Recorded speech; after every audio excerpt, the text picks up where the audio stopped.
Amados, soy el pastor Eliezer Carrasquillo y agradezco que hayan tomado de su valioso tiempo para ver este fragmento de las predicaciones dominicales. A continuación, espero que se gocen y disfruten de la palabra del Señor. Comenzamos.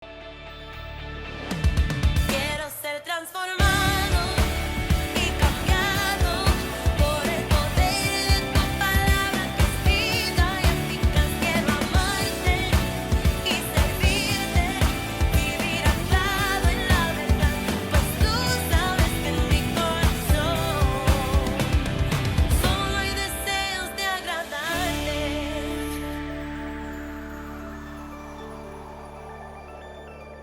Es bueno los puntos que le he tocado hasta el día de hoy. Pero hay algo que sucedió en la vida de Jesús que muchas veces no tocamos o que muchas veces no hablamos. Y es que muchas veces pasamos por alto el impacto que causó los papás de Jesús en la vida del Mesías. Cuando nosotros vemos el comportamiento de Jesús y lo ponemos en paralelo con el comportamiento de José y de María, nos vamos a dar cuenta que muchas de las cosas que Jesús hacía se debe al ejemplo en el hogar. Y ahí es donde yo quiero llevarlos a ustedes en el día de hoy. El impacto que nosotros debemos de causar en nuestra familia. El impacto que debemos de causar en nuestro hogar, sea con nuestra esposa, sea con quienes vivimos o sea con nuestros hijos. Ahora quiero entrar en ese punto, la transferencia familiares de valores. O sea, Jesús recibió una transferencia de valores en el hogar enriquecedora. Porque hay cosas que tus hijos las van a lograr orando, hay cosas que las van a lograr estudiando, pero hay cosas que se logran con el ejemplo. ¿Estamos aquí? Y me voy a detener porque una de las cosas que tenemos que preguntarnos es, tenemos que ser sinceros con nosotros mismos y preguntarnos qué ejemplo estamos dando en nuestra casa. Si a mi esposa le dieran el micrófono y le tocara testificar de mí, que ella decía, ¿tendría que mentir para no hacerme quedar mal? O mi esposa puede hablar a corazón abierto porque yo soy una carta abierta también en mi casa. Así que es importante lo que nosotros hacemos o lo que logramos en el núcleo familiar. Y esto es bien importante, hermano. ¿Por qué? Porque hay veces que hay jóvenes, que hay adolescentes, que hay niños que no quieren saber de las cosas del Señor. Y no necesariamente no quieren saber de las cosas del Señor porque no les gusta la alabanza de la iglesia. Muchas veces no quieren saber de las cosas del Señor sencillamente por el mal modelo que se está brindando en casa. Y yo voy a decir esto aquí con mucho amor. Yo sé que el pastor está aquí y yo sé que lo voy a decir con mucho amor porque es una hermano de las preocupaciones que yo tengo como pastor. Una de las cosas que a mí más me preocupa como pastor es cómo la gente vive la vida cristiana hoy en día. Yo no sé si es que, porque la formación que nosotros tomamos era como que distinta. Hoy como que todo es de cristal. Hoy en día como que una cosa tremenda. Y cuando tú ves al meollo del asunto y ves la vida cristiana de la gente, tú dices, algo está pasando aquí. ¿Qué está sucediendo? Que tenemos tanta gente que se llama cristiano y lo menos que se nota en su vida es una vida cristiana. ¿Dónde está Cristo en la familia? ¿Dónde está el temor de Dios? ¿Dónde está aspirar a una vida de santidad? ¿Dónde está el cultivar una vida sometida al Espíritu Santo? Entonces, cuando vamos a darnos cuenta, con razón tenemos tantas crisis en los hogares, es que hay carencia de buenos modelos. La palabra del Señor está metida por allá cogiendo polvo en el closet cuando debe estar dirigiendo la familia. Entonces vemos las situaciones, vemos las crisis, vemos lo que ocurre en la familia y cuando vamos a analizar caso por caso nos damos cuenta que en una gran mayoría las crisis se deben realmente a una desconexión de lo que Dios exige en su palabra para su pueblo.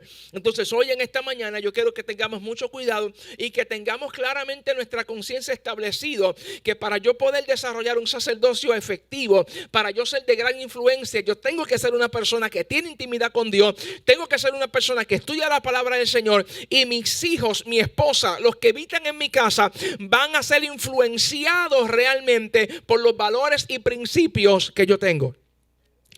Usted va a influenciar a su familia, sea para bien o sea para mal, eso usted lo decide. Pero todos tenemos la capacidad de influenciar. ¿Estamos aquí en el día de hoy? Ahora, yo quiero que vayamos en estos próximos minutos a analizar cómo era la vida en la casa de Jesús. Alguien diga conmigo, en la casa de Jesús.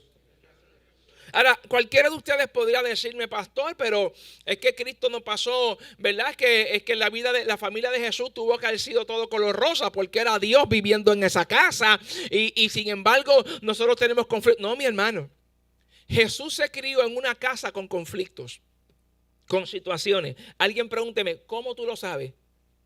Alguien pregúnteme. Se lo voy a explicar. ¿Cómo yo sé que habían conflictos en la casa donde Jesús se crió? Bueno, porque a María y a José se les revela, cuando el ángel Gabriel se le presenta a María, le dice que va a quedar embarazada, ¿sí? Y el ángel Gabriel le cuenta a María los propósitos de Dios para Jesús. José quería dejar a María y el ángel también se le aparece en sueño y le habla de los propósitos para el niño. Lo que significa que papá y mamá sabían lo que Dios iba a hacer con ese niño. Comencemos por ahí preguntándonos, ¿tendré yo conocimiento de lo que Dios quiere hacer con mi familia?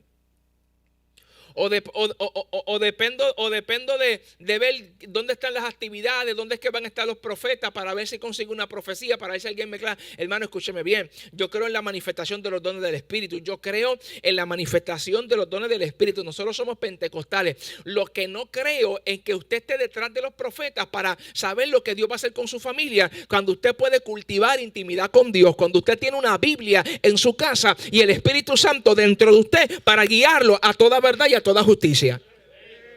Si Dios quiere usar a alguien, que lo use, pero yo no voy a depender eso como si fuera una muletilla o un amuleto. Vamos a cultivar nuestra intimidad con Dios para que Dios trate con nosotros, para que Dios nos dirija, para que Dios nos aclare y para que Él nos lleve en el camino correcto. Y aún así van a haber situaciones en el hogar. Bueno, pastor, ¿cómo usted sabe que en la casa donde Jesús se crió habían situaciones? Bueno, porque José y María sabían los propósitos que Dios tenía para su hijo, ¿sí o no? Pero hay una situación. Es que cuando María tuvo otros hijos aparte de Jesús, esos muchachos crecieron, se hicieron adolescentes, se hicieron jóvenes. Y la Biblia dice algo bien interesante. Y es que la Biblia dice que sus hermanos no creían en él. Usted me dirá, ¿y qué tiene que ver eso con la crisis familiar? Mucho. Vaya conmigo. Porque si los hermanos no creían en él, ¿quiénes fueron los primeros que tuvieron que haber enseñado los propósitos de Dios en la vida de Jesús? Papá y mamá. ¿Verdad que sí? Porque a papá y mamá se les reveló los planes para el niño. Sin embargo, si los hermanos de Jesús crecieron y la Biblia dice que sus hermanos no creían en él, lo que la Biblia está diciendo es que los hermanos no creían en lo que papá y mamá enseñaban en casa. ¿Va conmigo? Entonces tenemos una situación. ¿Cuál es la situación? Que tenemos unos muchachos que se dejan influenciar más por lo que dicen en la calle que por lo que dicen en casa. Igualito hoy en día. ¿Sí o no? Si usted tiene hijos, usted está criando, usted sabe que su hijo va a llegar a la escuela diciendo unas cosas, usted va a decir, pero ¿de dónde tú sacaste eso? Aquí no se habla así. ¿Y de dónde tú sacaste ese estilo? Si nunca te he enseñado esto así. ¿Por qué? Porque nuestros hijos están todo el día en la escuela y son bombardeados e influenciados con otras corrientes. Así que está pasando en la casa de Jesús, que tenemos a papá y a mamá enseñando, pero tenemos unos niños que crecen, se desarrollan y no creen lo que papá y mamá están diciendo. Porque si los hermanos de Jesús no creían en Jesús, tampoco creían en lo que mamá enseñaba y lo que papá enseñaba. Porque los que primero que enseñaron en casa que Jesús era el Mesías era José y María. You follow me? Así que tenemos unos padres que están haciendo lo correcto y te criando unos hijos que están desarrollando una rebeldía. ¿Qué le digo esto? Que el que usted haga lo correcto no es una garantía que todo va a salir bien. ¿Estamos aquí? Porque a veces nosotros decimos, pero yo estoy orando, estoy pagando el precio y mira la situación que tengo con el nene. Eso el enemigo lo utiliza para desanimarlo. Ve que no vale la pena. No, vale la pena orar, sí. Vale la pena buscar al Señor, sí. ¿Por qué? Porque aunque mis ojos no lo estén viendo, no significa que Dios no está obrando. Pastor, ¿y cómo usted lo sabe? Porque si la Biblia dice que los hermanos no creían en él, significa entonces que los hermanos no creían en que Cristo era el Mesías. Pero uno de los hermanos de Jesús se llamaba Santiago. Y más adelante de los evangelios, a Santiago lo presentan como un apóstol. ¿Qué significa eso? Que como único Santiago llegó a ser apóstol, es que Santiago primero tuvo que haberse encontrado con Cristo, no como hermano, sino como Salvador. Así que el muchacho rebelde que tenemos en casa, que no quiere hacer hacerle caso a papi, el Espíritu Santo le dijo, déjamelo a mí, que aunque tus ojos no están viendo lo que yo voy a hacer con él, el tiempo sigue orando, sigue creyendo que yo transformo a Santiago aunque se vea rebelde. Oh, alguien puede levantar su mano y decir, aunque mis ojos no lo estén viendo, Dios va a transformar a mis hijos. Aunque mis ojos no lo estén viendo, algo el Señor hará. Yo haré lo que me toca a mí. Así que en la casa de Jesús no todo era color rosa. En la casa donde Jesús se crió habían situaciones, adversidades. Pero es importante, ¿por qué Dios permite que Jesús se críe en una casa así? Importantísimo, porque hay una gran evidencia que a pesar de lo que pueda estar pasando en nuestra casa, Cristo puede florecer en medio de lo que esté sucediendo. ¿Estamos? Pero aunque habían situaciones, en casa se tenía que cumplir con lo establecido por Dios. Ahora voy a entrar en el punto de que muchas cosas que Jesús hacía en realidad se debe al ambiente que había dentro de casa. Y es ahí donde quiero llegar en el meollo del asunto en esta mañana. ¿Qué es lo que está pasando en casa y qué es lo que le estamos dando a los habitantes de nuestro hogar? ¿Estamos aquí, mis amados? Ok, número 1. Vamos a ver qué cosas José y María pudieron aportar en la vida de Jesús. Porque si usted es un hombre casado es porque algo usted puede aportar a su pareja. Porque Dios no te va a unir a alguien para restarle. Dios te une a alguien para sumarle. Si usted le está restando a su esposo, usted no sabe la ecuación de Dios en su vida. Si usted le está restando a sus hijos, usted no sabe la ecuación de Dios en su vida. Dios no me une para restar, Dios me une para sumar y para bendecir. ¿Alguien está aquí? Así que nosotros no estamos para hacer el trabajo del enemigo, nosotros estamos para edificar vidas. Alguien diga amén conmigo. Ahora, escuchemos bien, ¿qué pudo haber pasado en la familia de Jesús que causó una influencia o una transferencia de valores? Número 1, la Biblia dice que Jesús dio su vida. ¿Jesús dio su qué? ¿Jesús dio su qué? Ok, ¿usted sabe de quién Jesús aprendió a aceptar la voluntad de Dios aunque le costara la vida? De mamá. ¿De quién? ¿De quién? De mamá. ¿Cómo yo lo sé? Porque cuando el ángel Gabriel se le aparece a María, siendo una virgen, y Gabriel le dice que va a quedar embarazada, número 1, en la cultura judía, tú estás en el desposorio. El desposorio era un año, ¿verdad? Era un año entre el compromiso y la boda.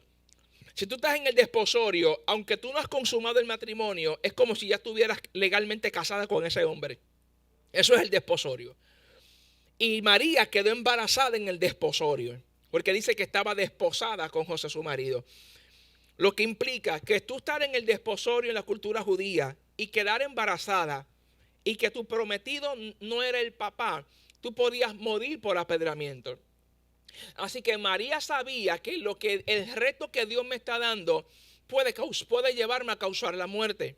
Y cuando el ángel Gabriel se le aparece a María y le dice lo que Dios va a hacer con ella, ¿sabe cómo María termina la conversación? He aquí la sierva del Señor, hágase conmigo conforme a tu palabra. Eso en arroz y habichuela significa, yo estoy dispuesta si es necesario a morir por la causa de Dios.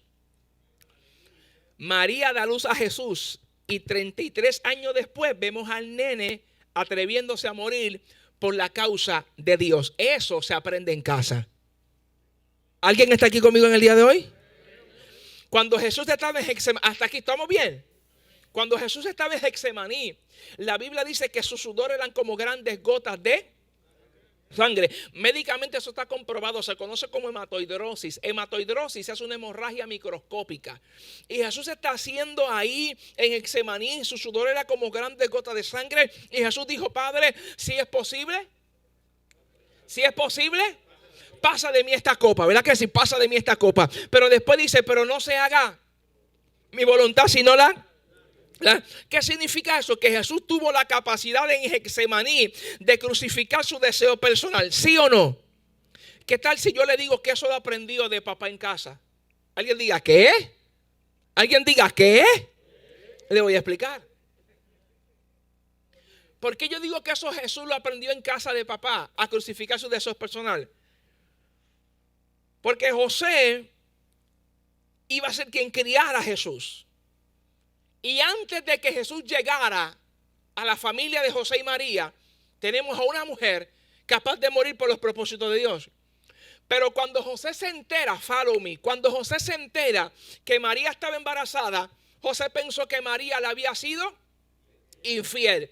¿Sabe qué hace Jesús? José, la Biblia dice que entonces José quería dejar a María secretamente, lo que significa que ya José no quería estar con María, pero un ángel se le aparece en sueños y le dice a José: recibe a María tu mujer, porque lo que en ella hay es del Espíritu Santo. La Biblia dice que José se levantó del sueño y José recibió a María, pero recuerde que José se acostó a dormir deseando no estar con María. Dios se le revela en el sueño, entonces a José le dan deseo de recibir a María. ¿Qué significa? Que yo tengo un deseo personal. Yo no quiero estar con María, yo quiero abandonar a María, pero si Dios me dice que la reciba por los propósitos de Dios, yo soy capaz de crucificar mis deseos personales. You follow me? Lo mismo que pasó 33 años después Jesús en Getsemaní. Yo tengo un deseo, pero por el propósito de Dios yo estoy dispuesto a crucificar mis deseos personales. Hay cosas que se dan en oración, hay cosas que se dan estudiando la Biblia y hay cosas que se dan por transferencia familiar. ¿Hay alguien aquí en el día de hoy? Que esta enseñanza haya sido de bendición para cada una de sus vidas. Recuerde, si no lo ha hecho, suscribirse a nuestro canal de YouTube, darle a la campanita y también seguirnos en nuestras páginas en las redes sociales. Nos consigue en Facebook y en Instagram como Anclados en la Verdad. Bendiciones y será hasta la próxima semana.